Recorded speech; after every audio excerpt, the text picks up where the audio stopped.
Hi everyone, it's Rachel from Don't Crop Me Now, and this weekend we are very excitingly getting some new chickens, and we've been waiting for these for the majority of the lockdown here in the UK because most suppliers of chickens haven't been doing any breeding, and now the lockdown has been lifted, and also there was a further what we call flock down in terms of bird flu as well, and that's now lifted. We're not allowed in the main area where they've got the chickens because obviously it's a biosecure area. But the guys just told us they've only got brown chickens left. So I should have pre-ordered them because you can see some white chickens there. But you know what, we've been waiting for so long. I'm just going to take these brown chickens if that's all what we can get. It's not bad. It's just the fact that it's really hard to tell them apart, and I like to give them names. But as you can see, it's quite a large farm there. And there are quite a lot of cats, which is cool as well.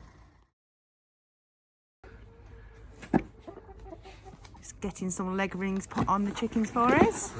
No, haven't we done? This is always the question. All right, thank you. You've got one.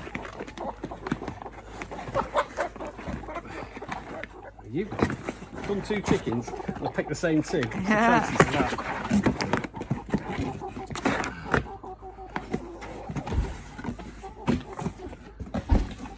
They're very tolerant of being upside down, aren't they, once they're upside down?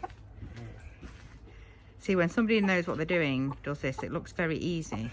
But I promise you, when I did it myself, it really wasn't. It's also got quite a cool little shop here, and it sells all your chicken supplies, and it's usually a lot better value to buy the feed and the bedding and things from places like this, because obviously you pay most for your delivery. But where we live, this is about half an hour's drive away actually, so it's not actually too bad. So I'm going to get, if we look at the prices of the pellets, there are a lot. There's the mash there. Where's the corn? Pellets. Well, you can see the general prices. Actually, they're a lot cheaper than what we were paying. There you go. Layers pellets, a lot cheaper, like half the price of what we have to pay to get them delivered. And they also have things like the bedding and some grits. So I think we'll get some of that. And they've got loads of different supplies. It's quite a cool little shop, actually.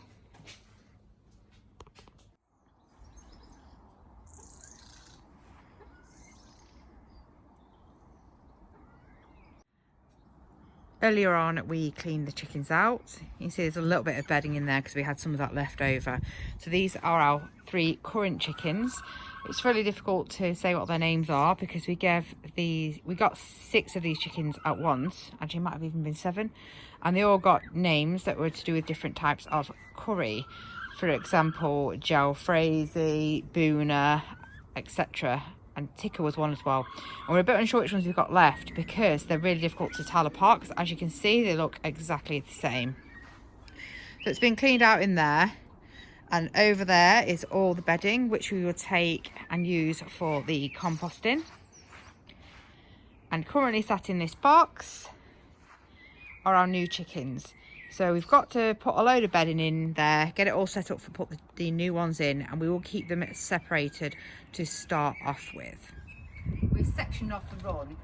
The real reason why I've done this is ultimately chickens, you've heard of the term, I presume everybody has, pecking order. They will fight this out, and it sometimes can be quite brutal.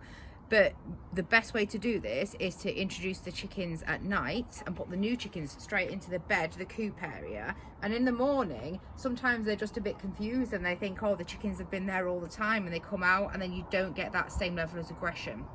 Because we've had to go to the farm to get these chickens in the morning. I don't want to introduce them at this time of the day because potentially we could have a really big scrap going on.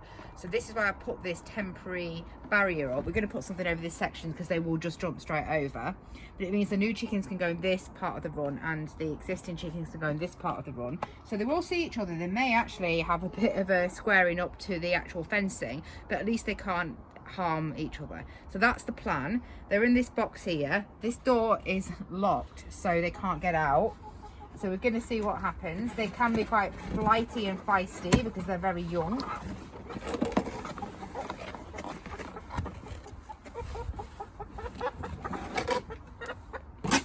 So this is one chicken. Not quite got his wings very well. So let's let this one in for the new area. Go! Okay, we've got one in. Hopefully I'll get hold of them a little bit better this time. They're bigger than I thought, actually. These apparently are 2 weeks off starting to lay. I'll get my hands round, that's better. This is better. So, hello.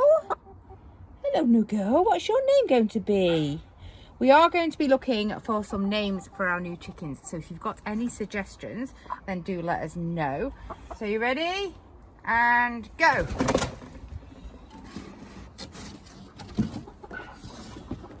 Another one. And go. I have to sort of throw, I know maybe it looks a bit cruel, but I can't reach in to put them in. And they do fly quite well actually, so they won't be bothered. Go.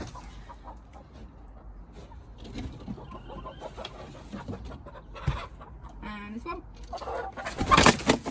Whoa. Let's try this one. This is the last one. You ready? And in you go. So Anthony can take the box out. I will have to try and secure this last bit.